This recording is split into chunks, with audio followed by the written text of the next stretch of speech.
जय माता की दोस्तों, माता रानी की कृपा और आपके पूरे परिवार सदा और सर्वदा बनी रहे। दोस्तों, आपका स्वागत है अपने channel my lovely home and garden में।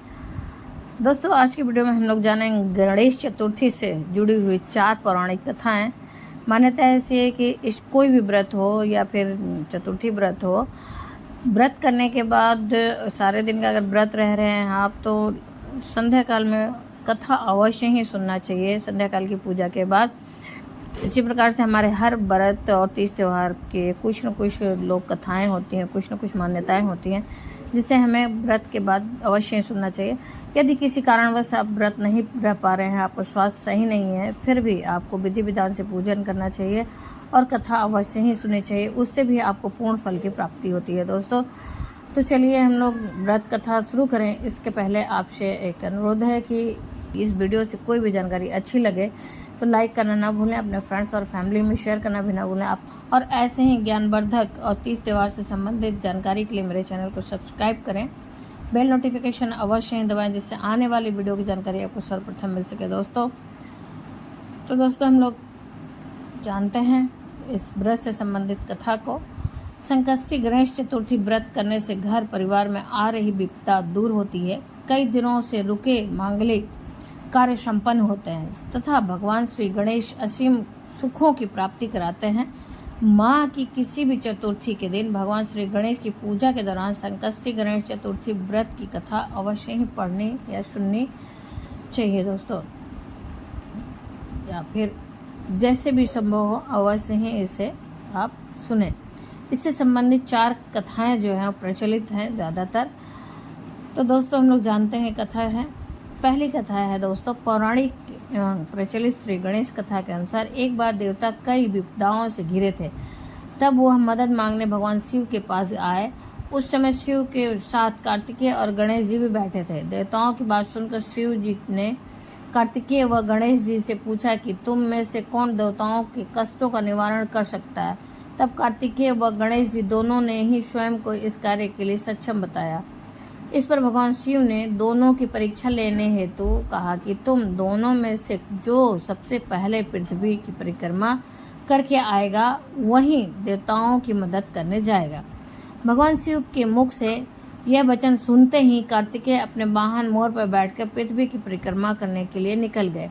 परंतु गणेश जी सोच में पड़ गए कि वह चूहे के ऊपर बैठकर सारी पृथ्वी की परिक्रमा करके तो इस कार्य में उन्हें बहुत समय लग जाएगा। तभी उन्हें एक उपाय सूझा। गणेश अपने स्थान से उठे और अपने माता पिता के साथ बाद परिक्रमा करके वापस बैठ गए। परिक्रमा करके लौटने पर कार्तिकेय स्वयं को विजेता बताने लगे। तब शिव जी ने श्री गणेश से पृथ्वी की परिक्रमा न करने का कारण पूछा।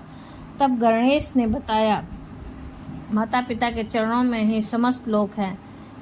यह सुनकर भगवान शिव ने गणेश जी को देवताओं के संकट दूर करने की आज्ञा दी। इस प्रकार भगवान शिव ने गणेश जी को आशीर्वाद दिया कि चतुर्थी के दिन जो तुम्हारा पूजन करेगा और रात्रि में चंद्रमा को अर्घ्य देगा, उसके तीनों ताप यानी दैहिक ताप, दैविक ताप और भौतिक ताप दूर होंगे। इस व्रत को करने से व्रतधारी के सभी तरह के दुख दूर होंगे और उसे जीवन के भौतिक सुखों की प्राप्ति होगी। चारों तरफ से मनुष्य की सुख समृद्धि बढ़ेगी, पुत्र पौत्रादिक धन ऐश्वर्य की कमी नहीं रहेगी। तो दोस्तों, इस प्रकार से इस कथा का समापन होता है। तो बोलिए श्री गणेश की जय, गौरी पुत्र गणेश की जय। दोस्तों, आइए हम लोग दूसरी कथा की तरफ चलते हैं और दूसरी कथा को सुनते हैं। एक समय की बात है, राजा हरिश्चंद्र के राज्य में एक कुम्हार था। वह मिट्टी के बर्तन बनाता, लेकिन वे कच्चे रह जाते थे। एक पुजारी की सलाह पर उसने इस समस्या को दूर करने के लिए एक छोटे बालक को मिट्टी के बर्तनों के साथ आवा में डाल दिया। उस दिन संकष्टी चतुर्थी का दिन था। उस बच्चे की माँ अपने बेटे के लिए परेशान थी। उसने गणेश जी से बेटी की कुशलता की प्रार्थना की। दूसरे दिन जब कुम्हार ने सुबह उठकर देखा तो आवा में उसके बर्तन तो पक गए थे, लेकिन बच्चे का बाल भी बांका नहीं हुआ था। वह डर गया और राजा के दरबार में जाकर सारी घटना बताई। इसके बाद राजा ने उस बच्चे और उसकी माँ को बुलवाया तो माँ ने सभी तरह के विघ्न को दूर करने वाली संकष्टी चतुर्थी का वर्णन किया। इस घटना के बाद से महिलाएं संतान और परिवार के सौभाग्य के लिए गणेश चौथ का व्रत करने लगी दोस्तों। तो इस प्रकार से व्रत कथा की दूसरी कथा भी समाप्त हुई दोस्तों, संपन्न हुई। तो बोलिए गौरी पुत्र गणेश भगवान की जय। दोस्तों अब हम लोग चलते हैं व्रत की तीसरी कथा की ओर और सुनते हैं तीसरी कथा। एक समय की बात है कि विष्णु भगवान का विवाह लक्ष्मी जी के साथ निश्चित हो गया। विवाह की तैयारी होने लगी। सभी देवताओं को निमंत्रण भेजे गए, परंतु गणेश जी को निमंत्रण नहीं दिया गया। कारण जो भी रहा हो, अब भगवान विष्णु की बारात जाने का समय आ गया। सभी देवता अपनी पत्नियों के साथ विवाह समारोह में आए। उन सब ने देखा कि गणेश जी कहीं दिखाई नहीं दे रहे हैं। तब वे आपस में चर्चा करने लगे कि क्या गणेश जी को नहीं न्योता है या स्वयं गणेश जी ही नहीं आए हैं। सभी को इस बात पर आश्चर्य होने लगा। तभी सबने विचार किया कि विष्णु भगवान से ही इसका कारण पूछा जाए। तो विष्णु भगवान से पूछने पे उन्होंने कहा कि हमने गणेश जी के पिता भोलेनाथ महादेव को न्योता भेजा है। यदि गणेश जी अपने पिता के साथ आना चाहते हैं तो आ जाते। अलग से न्योता देने की कोई आवश्यकता भी नहीं थी। दूसरी बात यह है कि उनको 1.25 मन लड्डू मूंग का और 1.25 मन चावल, 1.25 मन घी और 1.25 मन लड्डू का भोजन दिन भर में चाहिए। यदि गणेश जी नहीं आए तो कोई बात नहीं, दूसरे के घर जाकर इतना सारा खाना पीना अच्छा भी नहीं लगता। इतनी वार्ता कर ही रहे थे कि किसी एक ने सुझाव दिया, यदि गणेश जी आ भी जाए तो उनको द्वारपाल बनाकर बैठा दें कि आप घर की याद रखना, घर की देखभाल करना। आप तो चूहे पे बैठकर धीरे धीरे चलोगे तो बारात से बहुत पीछे रह जाओगे। यह सुझाव भी सबको पसंद आ गया। तो विष्णु भगवान ने भी अपनी सहमति दे दी। होना क्या था कि इतने में गणेश जी वहां आ पहुंचे और उन्हें समझा बुझाकर घर की रखवाली करने बैठा दिया गया। बारात चल दी। तब नारद जी ने देखा कि गणेश जी तो दरवाजे पर ही बैठे हुए हैं। तो वे गणेश जी के पास गए और रुकने का कारण पूछा। गणेश जी कहने लगे कि विष्णु भगवान ने मेरा बहुत अपमान किया है। नारद जी ने कहा कि आप अपनी मूषक सेना को आगे भेज दें तो वह रास्ता खोद देंगी, जिससे उनके वाहन धरती में धंस जाएंगे।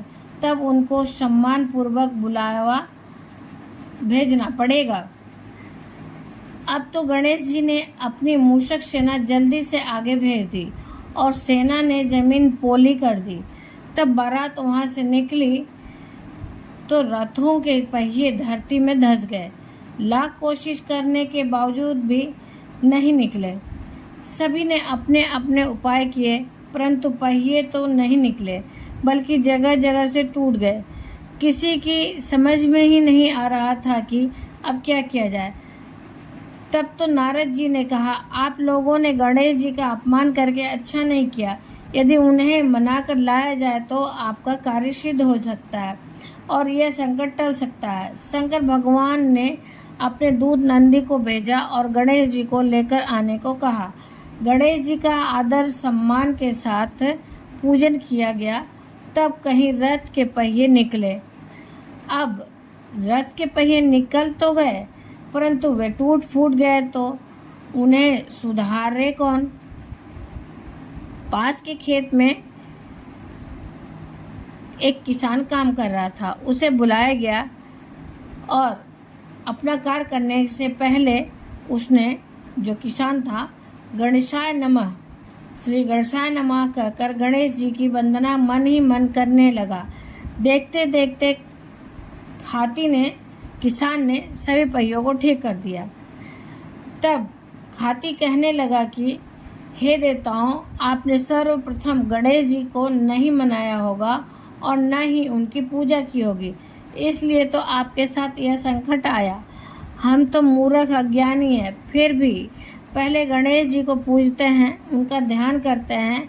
आप लोग तो देवगण हैं, और देवता हैं, फिर भी आप गणेश जी को कैसे भूल गए?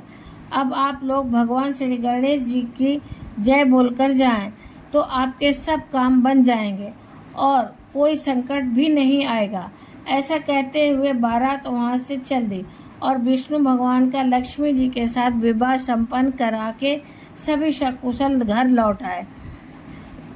हे गणेश जी महाराज, आपने विष्णु जी को जैसे कार्य किए, जैसे उनकी मदद की, वैसे ही सभी कथा कहने और सुनने और हुकारे भरने वालों की सभी कामनाएं सिद्ध करें भगवान। तो बोलिए गजानन भगवान की जय। दोस्तों, इस प्रकार से तीसरी कथा संपन्न हुई। अब हम लोग बढ़ते हैं चौथी कथा की तरफ और सुनते हैं चौथी कथा। श्री गणेश चतुर्थी व्रत की पौराणिक कथा के अनुसार एक बार भगवान शिव तथा माता पार्वती नर्मदा नदी के किनारे बैठे थे। वहां माता पार्वती ने भगवान शिव के समय व्यतीत करने के लिए चौपड़ खेलने को कहा। शिव चौपड़ खेलने के लिए तैयार हो गए, परंतु इस खेल में हार जीत का फैसला कौन करेगा, यह प्रश्न उनके समक्ष उठा तो भगवान शिव ने कुछ तिनके एकत्रित कर उसका एक पुतला बनाकर उसकी प्राण प्रतिष्ठा कर दी और पुतले से कहा, बेटा, हम चौपड़ खेलना चाहते हैं, परंतु हमारी हार और जीत का फैसला करने वाला कोई नहीं है, इसलिए तुम बताना कि हम दोनों में से कौन हारा और कौन जीता। इसके बाद भगवान शिव और माता पार्वती चौपड़ खेलना शुरू कर दिए। यह खेल 3 बार खेला गया और संयोग से तीनों बार माता पार्वती ही जीती। खेल समाप्त होने के बाद बालक ने हार जीत का जब पूछा गया तो उसने कहा कि महादेव विजयी हैं और महादेव को विजयी बता दिया। यह सुनकर माता पार्वती क्रोधित हो गई और क्रोध में उन्होंने बालक को लंगड़ा होने, कीचड़ में पड़े रहने का श्राप दे दिया। बालक ने माता पार्वती से माफी मांगी और कहा कि यह मुझसे अज्ञानतावश ऐसा हुआ है, मैंने किसी द्वेष के भाव से ऐसा नहीं किया है। बालक द्वारा क्षमा मांगने पर माता ने कहा, यहाँ गणेश पूजन के लिए नाग कन्याएं आएंगी, उनके कहे अनुसार तुम गणेश व्रत करो, ऐसा करने से तुम मुझे प्राप्त करोगे। यह कहकर माता पार्वती शिव के साथ कैलाश पर्वत पर चली गई। 1 वर्ष के बाद उस स्थान पर नाग कन्याएं आए। तब नाग कन्याओं से श्री गणेश जी के व्रत की विधि मालूम करने के बाद उस बालक ने 21 दिन लगातार गणेश जी का व्रत किया। उनकी श्रद्धा से गणेश जी की पूजा अर्चना की उसने। फिर गणेश जी प्रसन्न हुए। उन्होंने बालक को मनोवांछित फल मांगने के लिए कहा। उस पर उस बालक ने कहा, हे विनायक, मुझे इतनी शक्ति दीजिए कि मैं अपने पैरों से चलकर अपने माता पिता के साथ कैलाश पर्वत पर पहुंच सकूं और वे यह देखकर प्रसन्न हों। तब बालक को वरदान देकर श्री गणेश अंतर्ध्यान हो गए। इसके बाद वह बालक कैलाश पर्वत पर पहुंचा और कैलाश पर्वत पर पहुंचने की अपनी कथा अपने पिता शिव जी को सुनाई। चौपड़ वाले दिन से ही माता पार्वती शिव जी से विमुख हो गई थी, अतः देवी के रुष्ट होने पर भगवान शिव ने भी बालक के बताए अनुसार 21 दिनों तक श्री गणेश का व्रत किया। इस व्रत के प्रभाव से माता पार्वती के मन से भगवान शिव के लिए जो नाराजगी थी वह समाप्त हो गई। तब यह व्रत विधि भगवान शंकर ने माता पार्वती को बताई। यह सुनकर माता पार्वती के मन में भी अपने पुत्र कार्तिकेय से मिलने की इच्छा जागृत हुई। तब माता पार्वती ने भी 21 दिन तक श्री गणेश का व्रत किया तथा दुर्वा फूल और लड्डू से पूजन अर्चन समाप्त की। व्रत के 21वें दिन कार्तिकेय स्वयं माता पार्वती से आ मिले। उस दिन से श्री गणेश चतुर्थी का यह व्रत समस्त मनोकामनाओं की पूर्ति करने वाला व्रत माना जाने लगा। दोस्तों, इस व्रत को करने से मनुष्य के सारे कष्ट दूर होकर मनुष्य को समस्त सुख सुविधाएं प्राप्त होती हैं। तो ये तो रही दोस्तों चतुर्थी से संबंधित 4 कथाएं। इसे अवश्य सुने। उम्मीद करते हैं इस कथा से आपको प्रेरणा मिली होगी और कुछ भी अच्छा लगा हो तो लाइक करना ना भूलें, मेरे चैनल को सब्सक्राइब करना ना भूलें, बेल नोटिफिकेशन अवश्य दबाएं जिससे आने वाले वीडियो का आपको सर्वप्रथम नोटिफिकेशन मिल सके। दोस्तों, कोई भी प्रश्न या सुझाव कमेंट बॉक्स में लिख सकते हैं। ऐसे ही व्रत और त्यौहार से संबंधित जानकारी के लिए मेरे चैनल को सब्सक्राइब करें। फिर मिलते हैं दोस्तों एक नई जानकारी के साथ नए वीडियो में। तब तक के लिए जय माता की, माता रानी की कृपा और आपके पूरे परिवार पर सदा सर्वदा बनी रहे दोस्तों। और ऐसे ही इस वीडियो से संबंधित, चतुर्थी से संबंधित और भी वीडियो पड़े हुए हैं चैनल पे, आप वहाँ से देख सकते हैं दोस्तों। फिर मिलते हैं दोस्तों एक नए वीडियो में नई जानकारी के साथ। तब तक के लिए धन्यवाद दोस्तों।